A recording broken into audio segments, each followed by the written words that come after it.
There is a number that should stop you cold before we go any further. 330 years. That is not a theological estimate.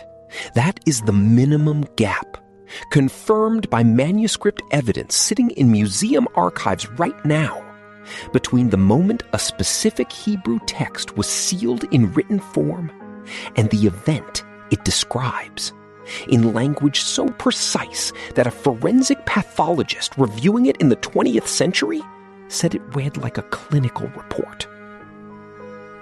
The text is not Psalm 22. The text is Isaiah 53. And what it describes should not have been possible to describe. The standard account of Isaiah 53 goes something like this: a suffering servant poem, embedded in the so-called Deutero-Isaiah section, expressing the collective anguish of the nation of Israel through the voice of a representative figure. Scholars who hold this reading are serious academics. Their arguments have grammatical and historical weight. But there is a fracture in that reading that biblical translators and commentators have been navigating around for centuries without ever quite explaining it directly. The fracture is not theological. It is biological. It is legal. And it concerns what happens to a specific body after death, in a way that the poet had no conceivable access to as cultural knowledge when the words were set down. The Hebrew word at the center of this fracture is the word Asha. Aleph, Shin, Hey. 3 letters. You need to sit with each one before the full weight lands. Aleph is the first letter of the Hebrew alphabet, the silent consonant that functions as a container. It holds breath before sound, presence before speech. In the ancient Semitic tradition from which Hebrew descends, Aleph carried the image of an ox head, strength, primacy, the beginning of all things. When Aleph opens a word, that word participates in something foundational. Shin is fire. The ancient pictograph was a picture of teeth, but the rabbinical tradition consistently associates Shin with Shalom, with Shaddai, with the consuming, transformative energy that changes the substance of whatever it touches. Shin does not merely describe. Shin transforms the meaning of what surrounds it. Hey is breath made visible. The ancient pictograph showed a man with arms raised. Hey is revelation, the exhale that carries meaning from the interior to the exterior. The letter added to Abram's name when he became Abraham, to Sarai's name when she became Sarah. When Hey closes a word, that word is exhaling something outward into the world. Aleph, Shin, Hey. Asha. The verb means to make, to do, to fashion, to bring into being. But in Isaiah 53, verse 9, the word appears in a context that has generated more scholarly discomfort than almost any other single verse in the Hebrew prophetic literature. The verse reads, in its most literal Hebrew rendering, "They appointed his grave with the wicked, and with a rich man in his death, although he had done no violence, and no deceit was in his mouth."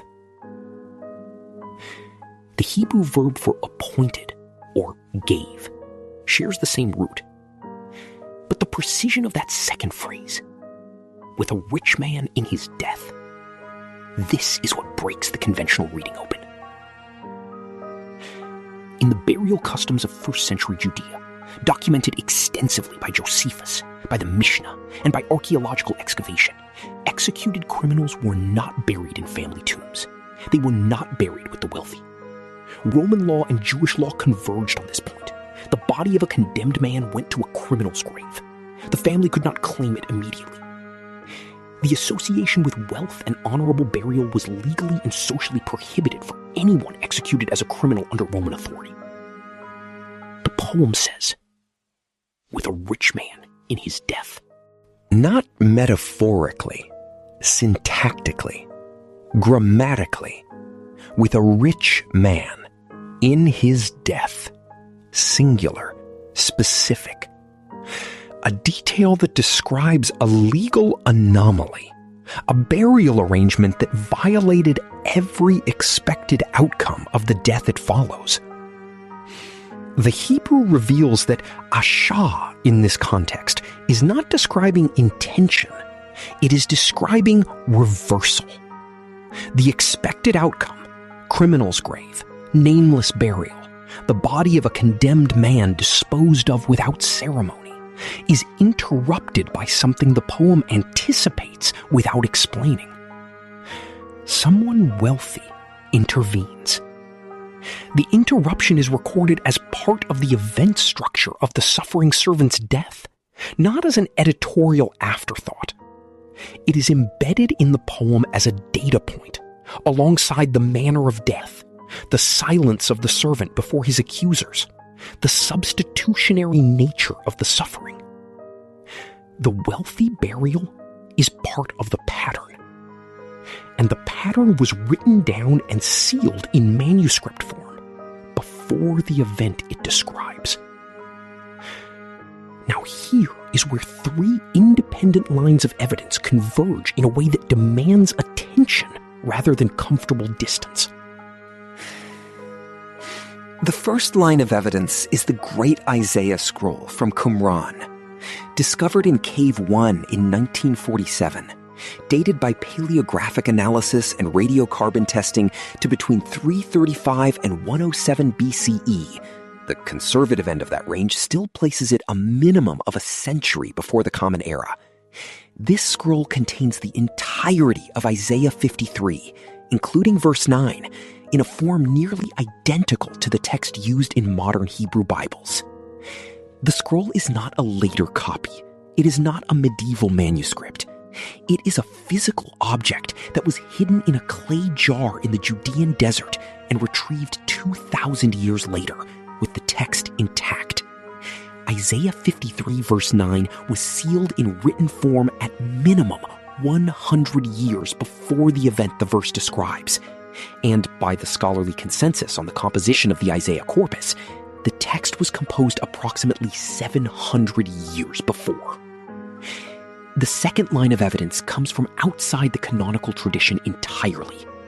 The Book of Jubilees, a Jewish text dated to the 2nd century BCE, found in significant portions among the Dead Sea Scrolls, contains an interpretive framework for the suffering servant tradition that is explicitly connected to substitutionary themes. Scholars studying the Qumran community's theological development have noted that the community understood Isaiah 53 as pointing toward a specific future figure, not merely as a corporate metaphor for national suffering. This is not a Christian reading imposed retrospectively. This is a pre-Christian Jewish interpretive tradition, documented in texts that predate the Common Era, that understood the suffering servant poem as anticipating an individual whose death would carry vicarious weight. The Qumran texts, now housed in the Israel Museum and digitally archived by the Israel Antiquities Authority, show a community wrestling with Isaiah 53 as future-pointing literature before the events that Christians would later read as its fulfillment. The third line comes from Josephus, the 1st century Jewish historian writing for a Roman audience, who in his Antiquities of the Jews documents the legal and social mechanisms surrounding crucifixion and burial in Roman-occupied Judea. Josephus records that the bodies of executed criminals could, under specific petition circumstances, be released to individuals who intervened through official Roman channels. The mechanism existed. The wealthy burial of an executed man was not biologically impossible. It was legally extraordinary, socially anomalous, and required a specific kind of intervention from a specific kind of person, with both resources and standing before Roman authority. The poem anticipates that intervention as part of the event structure. Josephus documents that such interventions, while rare, occurred within the legal framework of Roman Judea. The poem was not describing a miracle. It was describing a procedure that would be set in motion by someone with enough wealth and enough Roman access to override the standard outcome. Now bring those three lines together.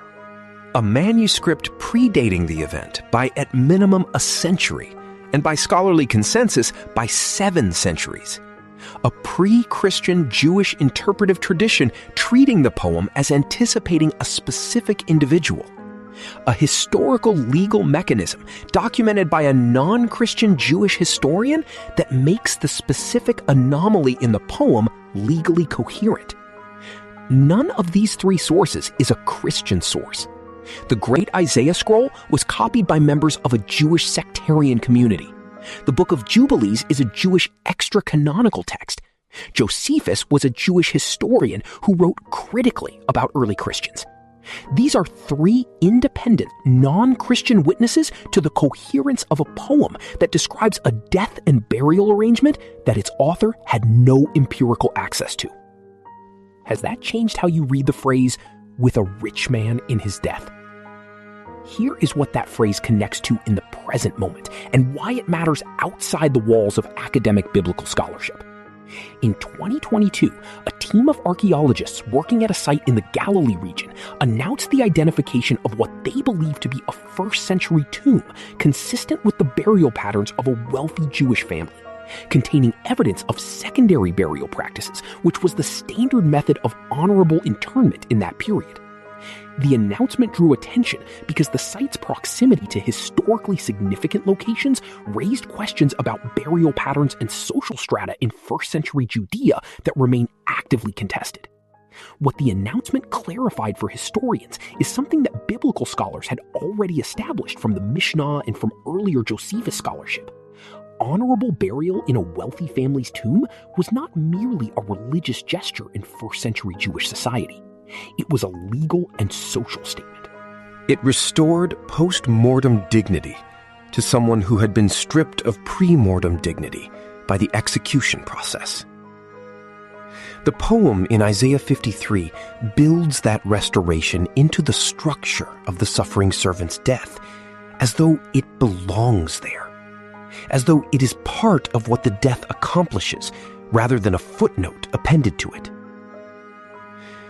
The word ashah, to make, to do, to fashion, appears in the closing movement of the poem in verse 10 as well, where it describes what the suffering servant's death will accomplish. He shall see his offspring and prolong his days, and the will of the Lord shall prosper in his hand.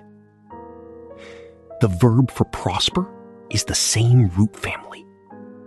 Something is made, something is fashioned, something is brought into existence on the other side of the death the poem has just described in clinical detail.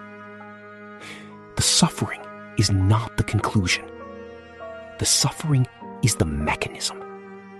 And the mechanism is described before the forensic reality of that mechanism existed anywhere in the ancient Near East as a documented form of execution.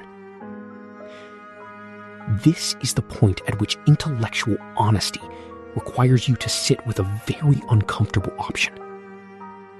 Either the author of Isaiah 53 had access to information about events 7 centuries in the future, including details about a specific legal mechanism and a specific social anomaly in burial practice, or the accumulation of specific details in the poem is the most precisely structured accident in the history of ancient Near Eastern literature. Neither of those options is comfortable. The first requires you to accept that prophetic foreknowledge is real. The second requires you to accept that a poem describing suffering, death, and burial with the specificity of a legal document happened to correspond in its most anomalous and verifiable details to an actual event centuries later, entirely by coincidence. What you cannot do, if you are reading honestly, is simply ignore verse 9, You cannot flatten it into metaphor, because metaphor does not specify wealthy burial as distinct from criminal burial for a figure who dies as a criminal. Metaphor reaches for the general. Verse 9 reaches for the specific. It reaches for the specific the way a document reaches for the specific, the way testimony reaches for the specific, the way a record written by someone who knows exactly what will happen reaches for the specific. The poem ends with language about the servant seeing the fruit of his suffering and being satisfied. The Hebrew root for satisfied is the same root used throughout the Hebrew Bible for fullness after a feast, for the complete filling of something that had been empty. Not partial satisfaction, not the satisfaction of someone who managed to endure, the satisfaction of completion, the meal finished, the work done, the outcome arrived.